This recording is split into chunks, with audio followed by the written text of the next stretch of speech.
안녕하세요. 여러분들을 위한 맞춤 법률을 알기 쉽게 알려드리는 맞춤법 TV의 현승진 변호사입니다. 네, 오늘은 최근 있었던 뜨거운 이슈, 윤창호법 위헌 결정에 대해서 제가 좀 얘기를 드리려고 하는데요. 헌법재판소가 지난 11월 25일에 2회 이상의 음주운전을 가중처벌하는 윤창호법에 대해서 위헌이라는 결정을 했어요. 근데 이게 헌법재판소에서 이번에 위헌이라고 판단한 부분은요, 2019년 6월 25일부터 2020년 12월 9일까지 시행되던 도로교통법에 해당이 되는 거고요. 그 이후에 사실은 그때 도로교통법이 한번 개정이 됐거든요.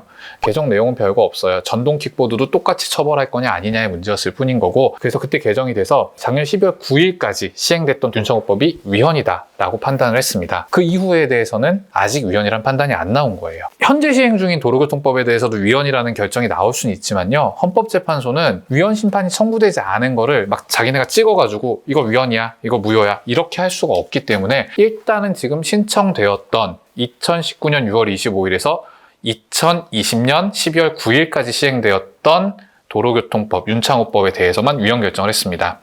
그러면 그 사이에 방금 제가 말한 그 기간 안에 음주운전을 해서 적발이 돼서 처벌받으신 분들은 어떻게 되느냐, 오늘 그 부분. 그 다음에 그렇다면 동일한 내용인데 위헌 결정이 안 나와서 지금 현재 진행 중인 그 재판을 받고 있는 이런 분들은 그럼 어떻게 할 것이냐, 그거를 좀 설명을 드리려고 그래요. 일단은 방금 말한 대로 2019년 6월 25일에서 2020년 12월 9일 사이에 음주운전이 적발이 됐다 라고 하시는 분들은 재심 청구가 전부 가능합니다. 아직 재심이 진행된 사건들이 이제 결과가 나온 사건들 당연히 없어요, 아직까지. 그래서 제가 재심 청구하는 경우에 대충 법원에서 이렇게 형을 선고합니다 라고는 아직 말씀을 못 드리는데요. 현재 검찰의 방침이나 이런 것들을 봤을 때는요, 가중처벌하지 않는 규정을 적용을 해서 재심에서 처벌 수위를 다시 결정을 할 걸로 보여요.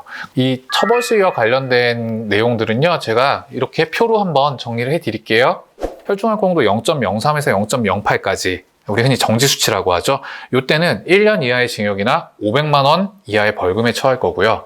0.08에서 0.2% 사이가 된다. 그러면 1년 이상 2년 이하의 징역 또는 500만 원에서 1000만 원 사이의 벌금. 그 다음에 0.2% 이상이 되는 경우에는요, 이건 윤창호법이랑 처벌수위가 똑같아요. 원체 수치가 높기 때문에 이때는 2년 이상 5년 이하의 징역이나 1000만 원 이상 2000만 원 이하의 벌금에 처하도록 되어 있습니다.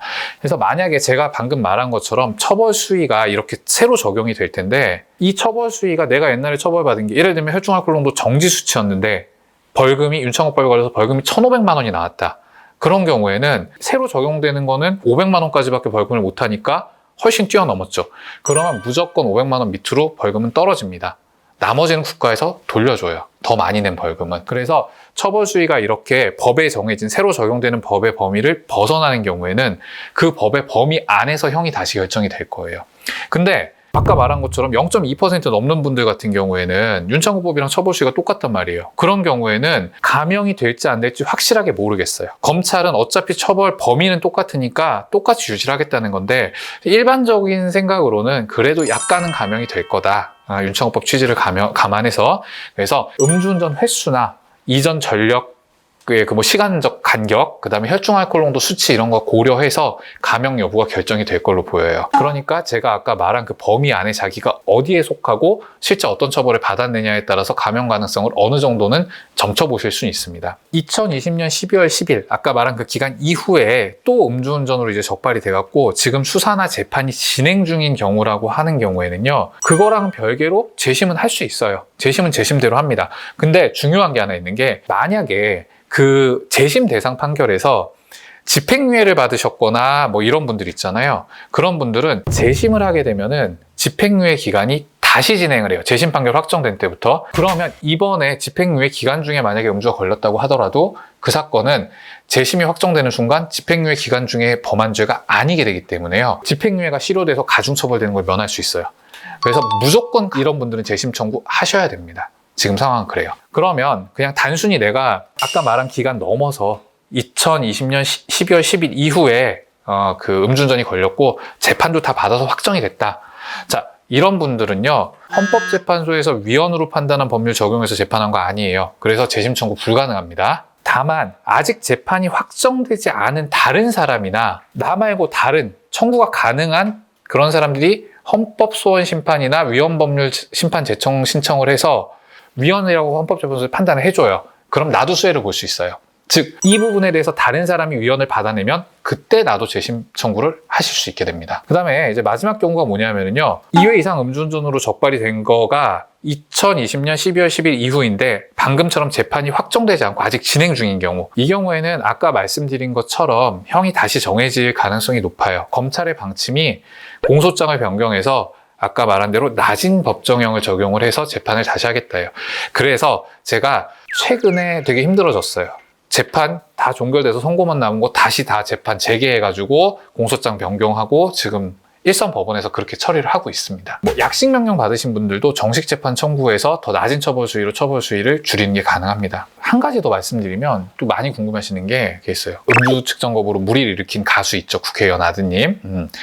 그 경우 같은 경우는 지금 검찰의 입장은요. 이 논란의 여진이 있어요. 그래서 법원에서도 지금 판사들끼리 논의를 진행하고 있는 중이기는 한데요. 검찰의 입장은 측정 거부는 이번 위헌 대상이 아니다라는 입장이에요. 그렇기 때문에 기존대로 윤창호법을 적용하겠다는 입장입니다. 요거는 좀 지켜봐야 될 것 같고요. 그리고 또 하나 중요한 거. 많은 분들이 뭘 문의하시냐면요. 윤창호법 때문에 내가 정지수치인데 면허가 취소됐다. 2번째 걸려서. 면허 취소 어떻게 안 되겠느냐. 이번에 위헌 나온 거는요. 사실은 처벌에 관한 거지 면허 취소에 관한 게 아니에요. 그래서 향후에 헌법재판소 위헌 결정 취지를 반영해갖고 그 취소와 관련돼서 어떤 변화가 있을지 그것까지는 아직 모르겠지만 어쨌든 지금 현재로서는 그 조항은 위헌이 아닌 거고요. 결격기간 2년도 역시나 위헌 판단 받은 바 없기 때문에 면허 취소를 구제받거나 결격기간을 단축시키는 거는 사실상 이번 위헌 결정의 효력이 직접적으로 미치는 사안은 아니다라고 정리할 수 있습니다. 말이 너무 좀 어렵죠? 근데 아무튼 여러분 기억하셔야 될 건 이거예요. 2019년 6월 25일부터 2020년 12월 9일 사이에 음주운전으로 적발됐다. 재심 청구 된다라고 생각하시면 되고, 그 외의 경우에는요, 다른 분들이 위헌을 받았을 때 다시 재심 청구를 하시거나 재판이 진행 중인 경우에면 검사가 알아서 공소장 바꿔줄 거다. 이 정도로 생각하시면 될 것 같습니다. 그리고 무엇보다 중요한 거는요, 음주운전은 명백한 범죄입니다. 그리고 나와 내 가족 그리고 타인까지도 불행에 빠뜨릴 수 있는 행동이기 때문에 여러분 절대 음주운전은 하시지 않기를 바랍니다. 오늘 영상 유익하셨다면 구독과 좋아요 그리고 알림 설정까지 부탁드릴게요. 네, 다음에 뵙겠습니다. 안녕.